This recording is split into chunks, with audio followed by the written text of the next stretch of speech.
I think you have to acknowledge the reality, regardless of which end of the ideological spectrum you're on, that this idea that the relationship between a corporation and a worker is an entirely voluntary one is a figment of our imagination.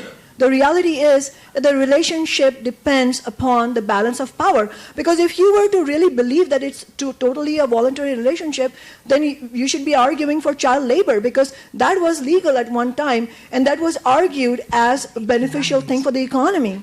So we have to understand that it's a balance of power. We're moving ever so slightly away from whether we need customers with more money to have that that base, but we'll be addressing some of the underage working here shortly.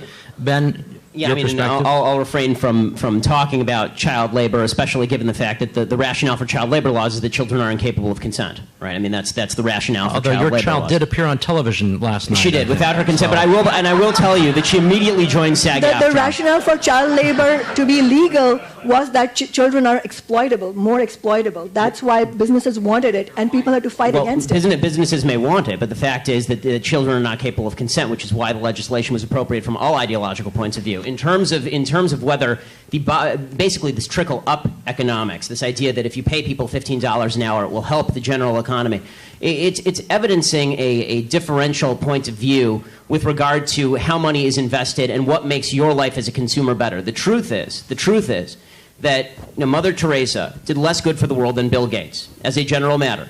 Because more people gained their jobs through Bill Gates, more people have a product that Bill Gates created, more people's lives have been bettered through Bill Gates. Mother Teresa did a lot of wonderful things.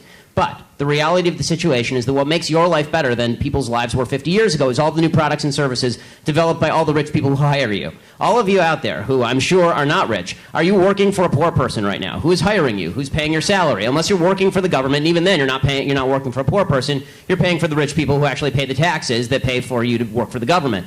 So this idea that economic growth is a function of people making $15 an hour versus $14 an hour is simply not true. The reality of the situation is that what makes the economy grow is new products and services that make your life better and which require millions of dollars in research and development. And as far as the point that was made about the salary of the CEO of Walmart, all I can say is this. Walmart has approximately, they're the biggest employer in the country.